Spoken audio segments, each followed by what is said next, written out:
I call the member for Durack. A seconder for the motion. Would you second the motion? I will second the motion, if that helps. Member for Durack. Thank you, Deputy Speaker. I do rise to speak on this private member's business, which is of fundamental concern to me and my constituents of Durack.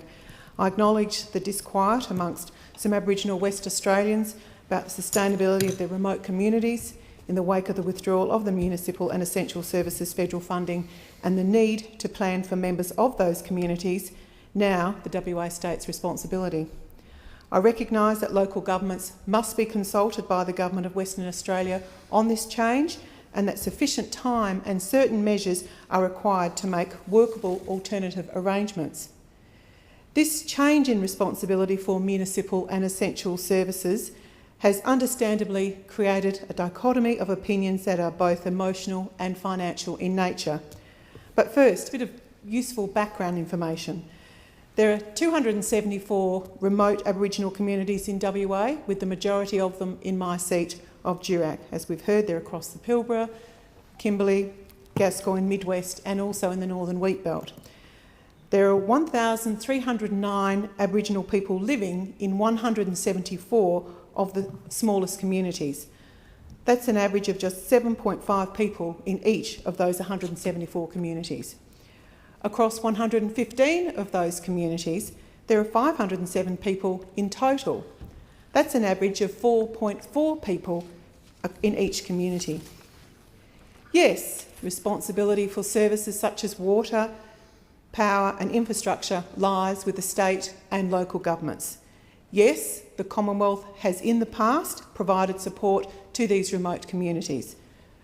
So now the West Australian Government will need to provide these services for their remote Aboriginal communities, as it does for every other town and city. I don't think there's any argument there.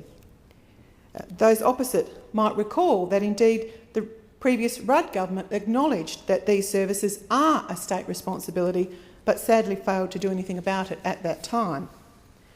Our federal government has taken the decision to change, made an agreement with Premier Barnett, provided some funding and extended contracts for service providers.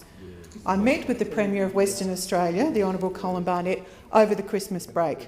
To discuss the servicing of these communities.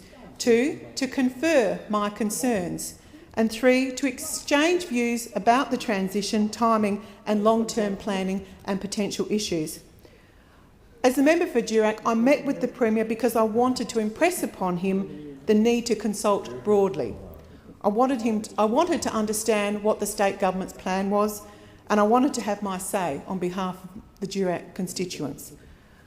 I am pleased with what I've heard, and I trust that I can ease the anxiety of those opposite.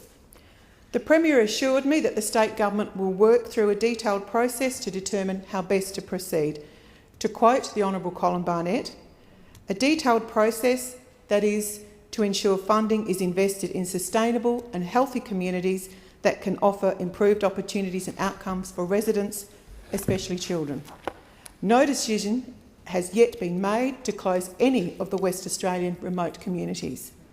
We will work through the issues and consult widely with residents about how together we can make things work better and improve outcomes."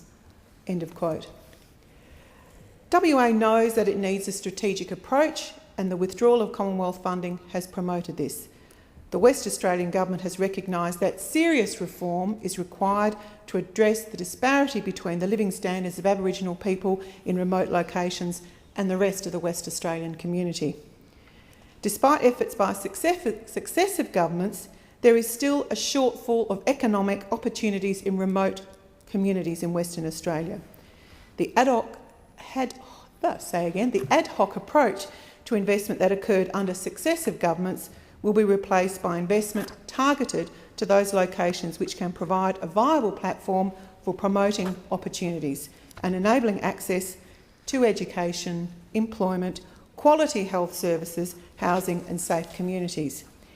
Very importantly, I'm informed that funding has been provided that will see services continue for at least the next 12 to 18 months. Any changes after that will be incremental and involve close consultation with affected communities.